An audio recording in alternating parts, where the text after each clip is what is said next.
Hi, I'm Brenda from Alameda County Nutrition Services, and we are here today making a fried rice recipe. And of course, like all of our recipes, this is a healthier version of a fried rice, and it is delicious. So our first thing that we will be using, our first ingredient, is some vegetable oil. Now, you don't have to use vegetable oil. You could improvise and you can use canola oil if you have that, whatever you have on hand. So our recipe calls for 2 tablespoons of oil, and so I have that here ready. My skillet is already warmed up and ready to go. Okay, and so usually we would be using just regular white rice. For this recipe, we will be using brown rice, and I have my brown rice ready. I will get that. Brown rice has more fiber. It is whole grain. The reason why we want more fiber is because it will keep us full longer. It's healthier for our digestive system. And so we're going to use about 3 cups of this rice. So you do need to cook brown rice a little bit longer. We did cook this today. Usually with fried rice, you want to use rice that's preferably like a day old. It does make it a lot easier to make fried rice. So I'm going to turn my skillet a little bit higher now. And then you'll start to hear that. As we're waiting for this to heat up a little bit longer, I'm going to get the rest of my veggies ready.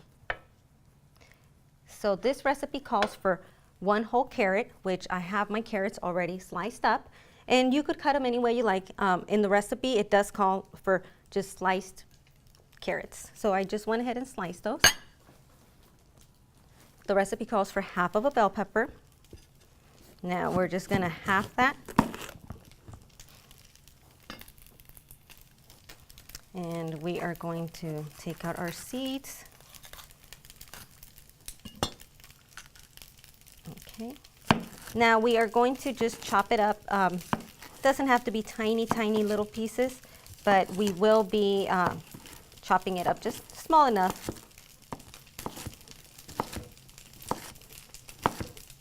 Just bite-sized pieces are good.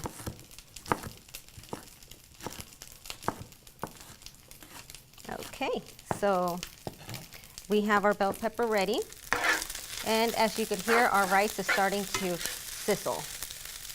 And I will turn down the heat a little bit now. There we go. So now that I have my bell pepper ready, I will go ahead and add my bell pepper.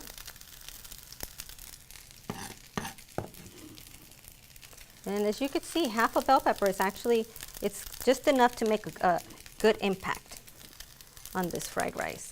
Now we are going to add our carrot. So the recipe calls for 1 carrot, so this is 2 carrots. So I'll go ahead and add half of this. And there we go. And then we do need about, I believe it's about half a cup of broccoli. So broccoli is really, really good for us. It has a lot of fiber, and you wanna make sure you have color and variety. So I'm going to just go ahead and chop this up a little bit smaller. Just enough so that every bite that we take of that fried rice has a little bit of everything. Okay, so there we go. So I have my half a cup, and you could eyeball it if you know your measurements. And I'm really stuffing this half a cup because I like broccoli. So there we go. So we have that going. So now we're going to go ahead and just stir it up a little bit.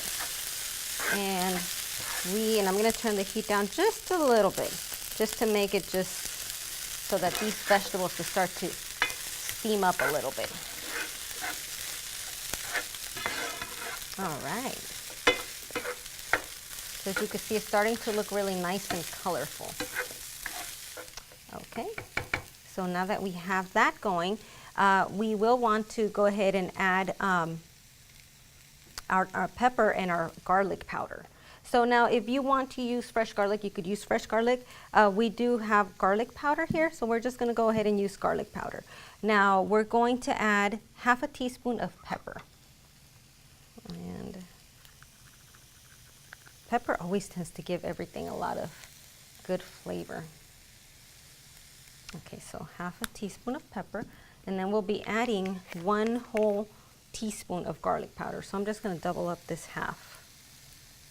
There we go.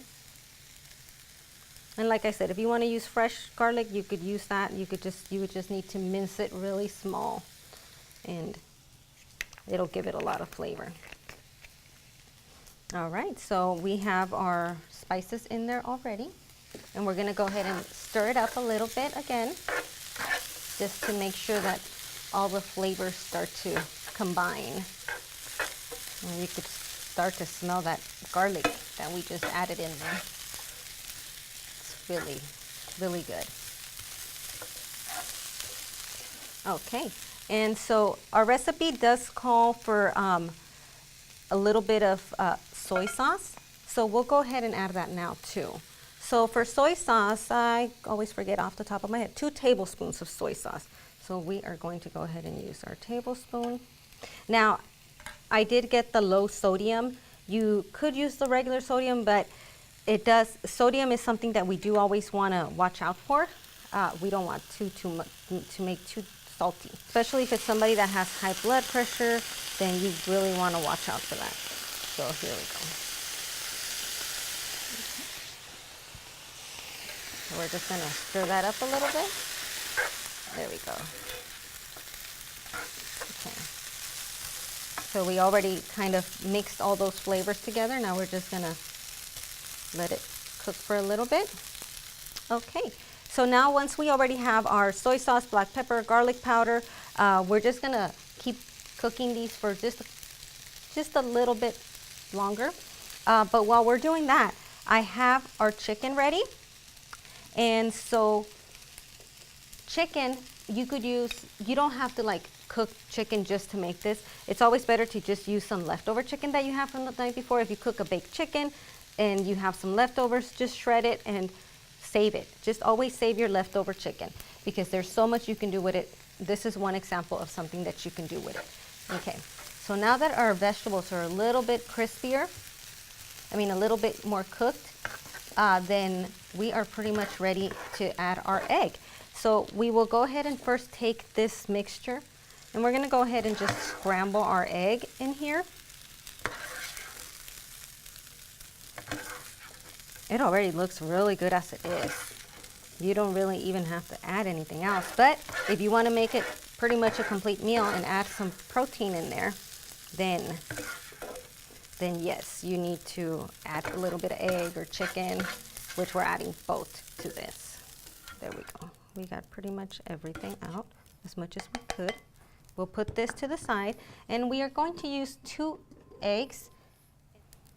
There we go. Sorry about that. And so there we go. All right, so there's our 2 eggs, and I will just put these to the side. I will turn up the heat a little bit again to go ahead and start to scramble this. So you always want to make sure that your eggs are fully cooked. Some people prefer for them to not be cooked, but it's just good to be on the safe side. All right, so I could say they're pretty cooked now, and we're going to go ahead and add our mixture back in here. And you could hear that sizzle again. All right. And so here we go. We're going to go ahead and mix it with the egg. And now we get to add our chicken. So if you don't eat meat, then you don't have to add the chicken. You already have some protein with the eggs. Now the recipe calls for 3/4 of a cup of cooked chicken. So I have my cup here. So we're just going to do 3/4 of this. Cut it like you would the other vegetables. And it's just cutting it just a little bit just to make it smaller. We want to get, in every bite that we take, we want to get a little bit of everything. So we're set. Pretty much that's it. There we go. And we are going to go ahead and stir that up. Doesn't that look beautiful? You got a lot of different colors in there. And you don't have to limit yourself to just these vegetables. You could add other vegetables to it. But this is pretty much it. I'm going to go ahead and turn this off, and we are going to go ahead and enjoy this.